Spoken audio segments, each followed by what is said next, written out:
ಇವತ್ತಿನ ವಿಡಿಯೋದಲ್ಲಿ ಬೇಳೆ ರಸಂನ ಹೇಗೆ ಮಾಡೋದು ಅಂತ ನೋಡೋಣ. ಎಲ್ಲೂ ಸ್ಕಿಪ್ ಮಾಡಿದೆ ನೋಡಿ. ಸವಿ ಕಿಚನ್ ಕನ್ನಡಗೆ ಸ್ವಾಗತ.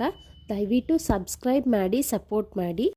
ಇಲ್ಲಿಗೆ ಒಂದು ಪಾತ್ರೆಯಲ್ಲಿ ತೊಳೆದಿಟ್ಕೊಂಡಿರೋ ಅಂಥ 2 ಹಿಡಿ ಆಗುವಷ್ಟು ತೊಗರಿಬೇಳೆ, 2 ಟೊಮೆಟೊ, ಗ್ಲಾಸಷ್ಟು ನೀರು ಹಾಕಿದ್ದೀನಿ. ರುಚಿಗೆ ತಕ್ಕಷ್ಟು ಉಪ್ಪು, 1 ಚಿಟಿಕೆ ಅರಿಶಿನ ಹಾಕಿ ಬೇಯೋದಕ್ಕೆ ಬಿಡೋಣ. ಈ ಕಡೆ ಬಾಣಲೆಯಲ್ಲಿ 2 ಸ್ಪೂನ್ ಆಗುವಷ್ಟು ಜೀರಿಗೆನ ಲೋ ಫ್ಲೇಮಲ್ಲೇ ಫ್ರೈ ಮಾಡ್ಕೋಬೇಕು. ನಂತರ ಅದನ್ನು ಪಕ್ಕಕ್ಕೆ ಇಟ್ಟು ಅದೇ ಬಾಣಲೆಗೆ ಟೇಬಲ್ ಸ್ಪೂನ್ ಆಗುವಷ್ಟು ಮೆಂತ್ಯ ಕಾಳನ್ನು ಹಾಕಿ ಬಿಸಿ ಮಾಡ್ಕೊಳ್ಳೋಣ. ನಂತರ 1/4 ಟೇಬಲ್ ಸ್ಪೂನ್ ಸಾಸಿವೆ, 10 ಕಾಳಾಗುವಷ್ಟು ಮೆಣಸು ಬಿಸಿ ಮಾಡಿಕೊಂಡು ನೋಡಿ ಈ ರೀತಿ ಎಲ್ಲವನ್ನು ಕುಟ್ಟಿ ಪುಡಿ ಮಾಡಿ ಪಕ್ಕಕ್ಕೆ ಇಟ್ಕೊಳ್ಳಿ. ಈ ಕಡೆ ಬೇಳೆ ಟೊಮೊಟೊ ಎಲ್ಲ ಚೆನ್ನಾಗಿ ಬೆಂದಿದೆ. ಸ್ಟವ್ನ ಆಫ್ ಮಾಡಿ ಈ ನೀರನ್ನ ಸಪ್ರೇಟ್ ಮಾಡಿದ್ದೀನಿ. ನಂತರ ಇದನ್ನು ಸ್ಮ್ಯಾಶರಿಂದ ಸ್ಮ್ಯಾಶ್ ಮಾಡ್ಕೊಳ್ಳೋಣ.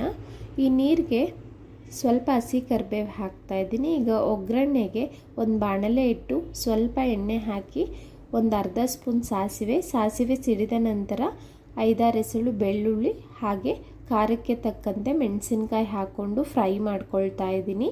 ಫ್ರೈ ಆದಮೇಲೆ ಬೇಳೆ ನೀರಿತ್ತಲ್ಲ ಅದನ್ನು ಸೇರಿಸ್ಕೊಳ್ಳೋಣ. ಹಾಗೆ ಟೊಮೆಟೊ ಬೇಳೆ ಸ್ಮ್ಯಾಶ್ ಮಾಡಿಟ್ಕೊಂಡಿದ್ವಲ್ಲ ಅದನ್ನು ಸೇರಿಸಿ ಎಲ್ಲವನ್ನು ಚೆನ್ನಾಗಿ ಮಿಕ್ಸ್ ಮಾಡ್ಕೊಳ್ತಾ ಇದ್ದೀನಿ.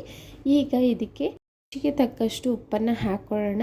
ಅನಂತರ ಹುಳಿಗೆ ಒಂದು ಸ್ವಲ್ಪ ಹುಣಸೆ ಹಣ್ಣಿನ ರಸನ ಸೇರಿಸ್ತೀನಿ. ನೀವು ಟೊಮೆಟೊ ಹೆಚ್ಚಿಗೆ ಹಾಕ್ಕೊಂಡ್ರೆ ಹುಣಸೆ ಹಣ್ಣಿನ ರಸ ಅವಶ್ಯಕತೆ ಇರೋದಿಲ್ಲ.